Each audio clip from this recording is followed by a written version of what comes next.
ni do itiyo ahinya mar thiro kenge samoro moketi mar puodho kata rieyo chike. Ka samoro bende ikoni chike gi pod ginyien, kata bed ni gin higni 15 ma do bende pod medo nono kolo itiendgi ka ipimo kod gik ma samoro osetimore chien.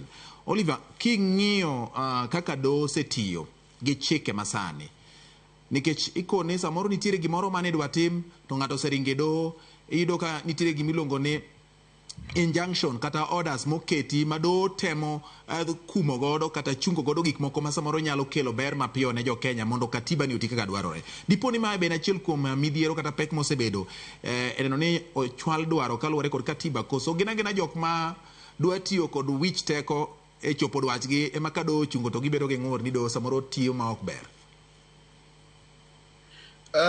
Ing'eni do nieri do ng'iyo ratiro mar ji duto. Koro in mitero kes ni Nairobi do ng'iyo mari, ng'a mitero cha be do ng'iyo mare. Koro back and forth no to chuno ga kamoro amora mantiere luor mar chike to do nigi nafas mar winjo both sides, nikech ng'amo kelo kes ne ni mondo winji en gi ratiro mondo winji, to ng'ama oter cha be en gi ratiro mondo winji. Koro ok wanyalo wacho ni en gima rach.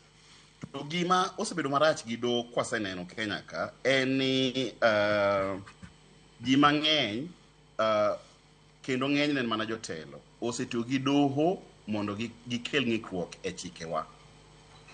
King'iyo kata mana gik mane waneno last year but one, jok moko mano kuom gi kuo to gi weche mag corruption, to kane serikal odonjo to gol gi te. Koro ok inyal wacho ni chike ok ti. Mano ne ng'ato donjo e weche otiyo gi teko ne gagogo modhi odonje doho moketho chikego, to mano ok en wach maber kata matin. Kinyalo weni do nafas mondo tim tijegi, to hapo nwanya dhi mabor kabisa. Problem wan go ni ji okomi doho luor. Wami do luor, wami gi support mondo gitim tijgi. En saa di miwacho ni chik tiyo gi saa di miwacho ni chik ok ti? Ing'eni inyalo paro kata mana ndalo elections. Kose go ombulu mar president to ji odhi e court ma court ose decide ni ng'ama kama emoyombo. Yes. Be ji dhi mbele. Manyiso ni nitiere sama ji omiyo do luor.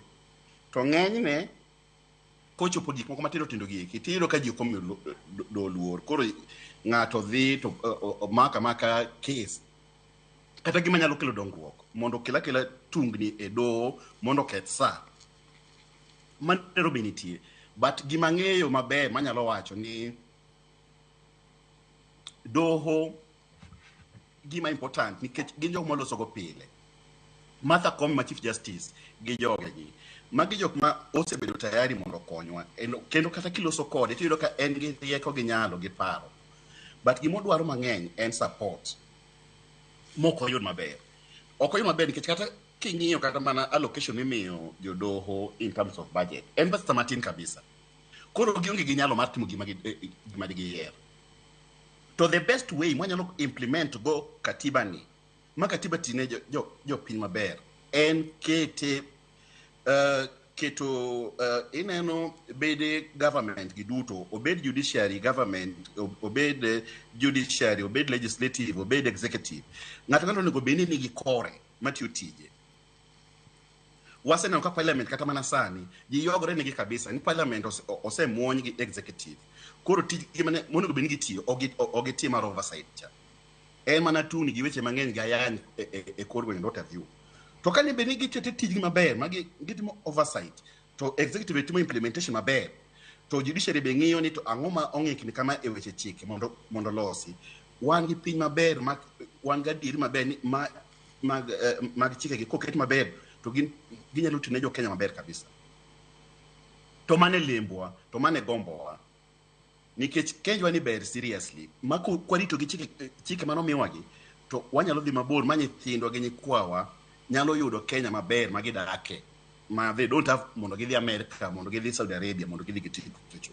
Wan gi piny ma ginyalo dake maber, to chike gi to nyaka wariti make sure ni piny ni ji duto obed ker, obed ng'awa, ji duto nyaka rit chik maluor chik nikech waduto wan e bwo chike.